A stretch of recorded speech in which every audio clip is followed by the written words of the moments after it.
Sports Snippets, Dennis Sullivan here. It is very, very, very late on a Tuesday, early Wednesday. How the heck are you doing? Enjoying that Elite Eight round as 3 teams, as I put together this video, have made the Final Four. We are waiting for the winner, or really the start of, as I make this video, UCLA and Michigan, to determine the 4th team in this year's Final Four. Really want to talk about Monday night's action, 2 teams advancing to the Final Four. Of course, Gonzaga has just defeated USC as well, going away in that one. Gonzaga looks fantastic, looking to become the first team in 45 years since the Indiana Hoosiers and Mr. Bob Knight on the sidelines to go undefeated and win the NCAA tournament. Indiana Hoosiers would go 32-0 in 1976. Gonzaga still remains undefeated heading into the Final Four. If you do like the content, this particular video, guys, go right ahead. You don't even have to smash the like button. Just go ahead and tap it if you want. That's cool. I'm good with that, you know. Whatever works, whatever works. And go ahead, leave me a comment. Let me know what you think. Who's gonna actually go to the finals? I want to talk definitely a fair amount about Baylor and Houston. That's really the meat and potatoes, if you will, of this particular video. Want to talk about that, want to discuss that. Also want to talk about the teams that didn't advance Monday a little bit. Oregon State, of course, losing to Houston, and the feisty Arkansas team that fell short against Baylor. So guys, let's go chronological order here. Why don't we do that? Chronological. First game Monday night's doubleheader. We're looking at Houston or Oregon State. Oregon State coach Wayne Tinkle. By the way, this guy Wayne Tinkle, what a great coach! What a great job! What an amazing job he's done this year with his team. They would show on the television screen, this guy is coached like everywhere. I don't even know how to explain it. This guy's coaching resume is so elaborate. It's unbelievable. But he did a phenomenal job with his team. The fact that they actually came back, I mean, they were all but out of it at halftime. They come back, not only make it a game, I mean, it was like really close heading down the stretch. Houston pulls away for the victory, though, 67-61. I mean, they only wound up winning by 6 points. The Oregon State Beavers were led by Mr. Maurice Kalu, would have 13 points. Ethan Thompson, very good player for Oregon State. I like his game, 11.7 rebounds, 6 assists. He's definitely a good player.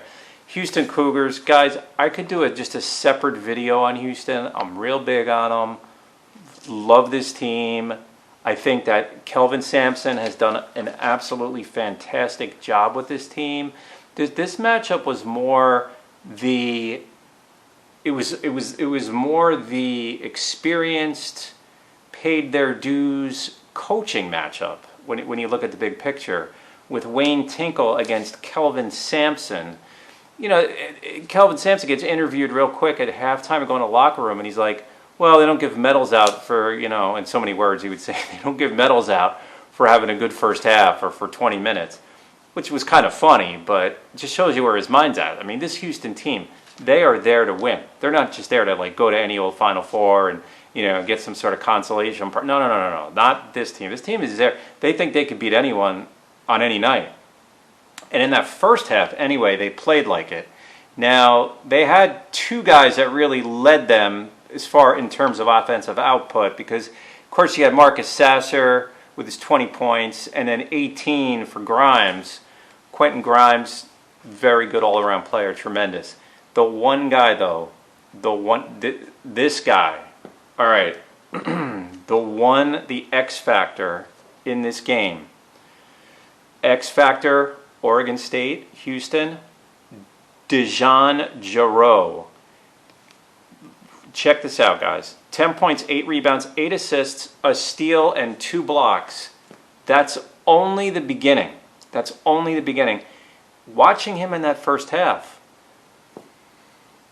taking charges, diving after loose balls, basically taking Oregon State out of their offense almost single-handedly. This guy was such a disruptive force in the first half that for a moment there, guys, I thought I was watching like a young Dennis Rodman playing when he played for the Pistons.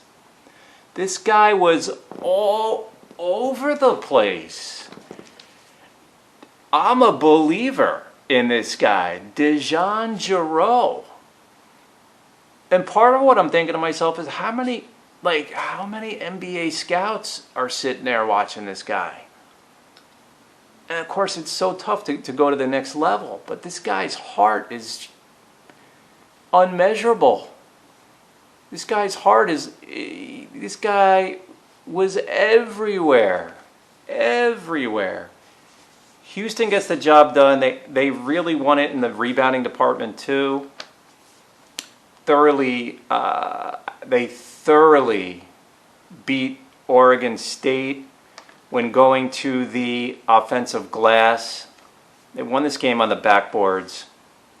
Great job by them. They go to the Final Four. Baylor, 81-72 over Arkansas, 9-point win. I'm watching this game beginning. First 5 minutes of the game. I'm thinking, are they going to be up 20 or more at the half? Is it going to be like 44-21 or something at the half? But Arkansas, due to the feistiness, the athletic ability, just the fact that they play so hard, they're another team that's... We'll talk about there's some great coaches Monday night. Eric Musselman for Arkansas, keeping the team together. Did a great job with Arkansas. And they would just hang around. And they made a game of it. At half, they were down 8. It was 46-38 at the half. These teams would play virtually even in the second half. Baylor outscores them by a point in the second half. So, Baylor... Teague leads the way with 22. He had 4 guys in double figures. Jared Butler, 14. Davion Mitchell, who had 3 fouls at the half, would actually rebound, in a sense, finish with 12 points, 6 assists. Flagler had 10. He's a good player for them. He's a role player. Flagler comes in and gives them a little bit of a spark. The one thing about Baylor, though, they're a really good team, guys. They should be a number 1. I'm not saying they're not a number 1 seed. And you know what? And many people say this is the only team that could really beat Gonzaga. The only way I argue that, though, is to say, wait a second, Houston. We probably have to put Houston in that conversation. No offense to Baylor. But here's the one thing that gets me with Baylor. They do such a good job. They move the ball so well. But the one thing that gets me with Baylor is just every time I watch them, maybe I just pick the wrong times to watch them during the season. They're so guard-oriented. Their productivity is virtually guard, guard, guard. Every time either I watch a game, I look at a box score online or on my phone. This team is so guard-oriented. Give me one guy in the comment section right now that's going to make a difference for Baylor against Houston. That's a forward or center. I'll even count small forward. Let me know right now. Who's going to make a big difference against Houston in the Final Four? Arkansas, they wound up having 5 guys in double figures. Justin Smith, 10. Tate had 13. Moody had 11. Devontae Davis, really good player. 14 points, 6 rebounds. J.D. Note, 14. So they had, nice balanced attack. Did Arkansas, had 5 guys double figures. But at Baylor only had roughly 30 rebounds, like 29, 30 rebounds. It was virtually even on the boards. Arkansas slightly out-rebounded them. So here's my question, I guess. And again, I respect Baylor a lot, but do they have enough inside? Do they have enough underneath?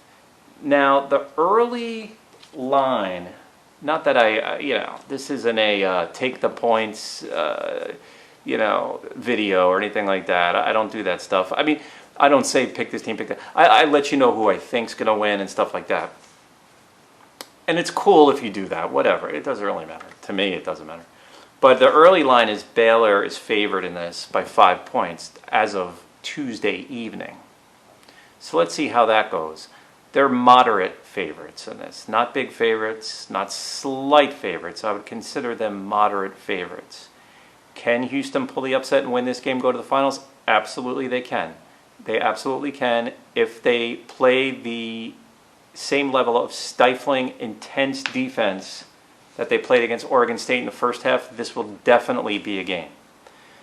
No question about it. Giroux is amazing. This guy, man, he's all over the place.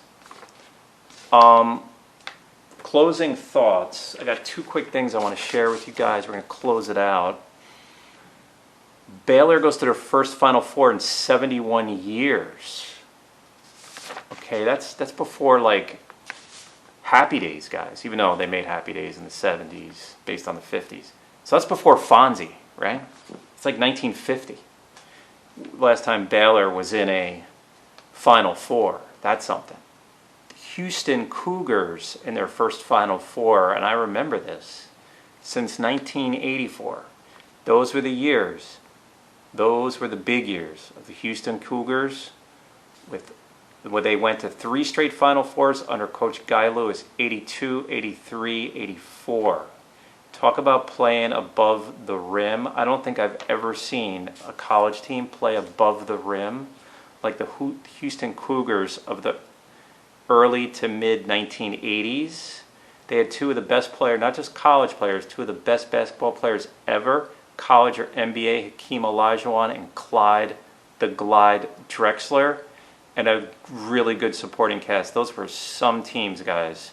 AKA Phi Slamma Jamma.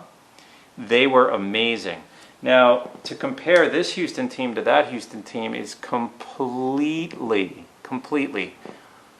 unfair. That is not fair to do that. Now, you could compare them if you want, but they're 2 completely different teams. There's no comparison whatsoever. Not to slight this Houston team. This Houston team wants to beat you like 62 to 59. They want to get you in a half. They'll play half court. They'll play 4 guys with 4 fouls. Let's tough it out. They'll play. And that's one thing about this Houston team. They could pretty much play any style. They can go up and down. They could play you tough in the half court. Whereas Phi Slamma Jamma, I mean, they were winning. Their average, not average, but their typical win would be something like 94-83 or 101-87. I mean, it was up and down, up and down. Almost like I've never seen. Maybe those UNLV teams, early 90s, were close as far as over the rim, up and down, like that. They were about the same, but those Houston teams were unbelievable. But again, no comparison with this team. This team is very good, but in their own style, in their own way. Completely different styles. So guys, and one last thing before I close this out. So I'm home last night, get home from work. Before I get home, stop at the store, get stuff to eat, getting ready to watch the doubleheader. Now, of course, Elite Eight's been like this for years, meaning 2 games on a Monday, 2 games on a Tuesday. It's been going on forever, decades, right? This isn't new. Getting ready to start the second half of the Baylor-Arkansas game, second game. It's like 11 o'clock, guys. It's 11 o'clock on the East Coast. We got to do something about that. Either you do 1 game on Monday, 1 on Tuesday, and then maybe you do 2 on Wednesday. Play an extra day or something. Give me answers. I want comments on that. Come on, they're starting the second half. It's 11 o'clock on the East Coast. We got bills to pay over here. We got jobs to go to. We got to get up early.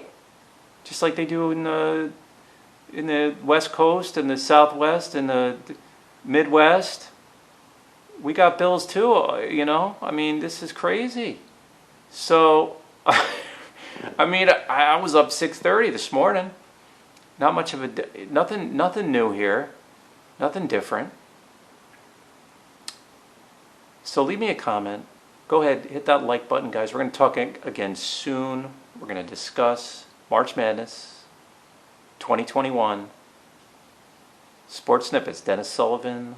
Bye for now.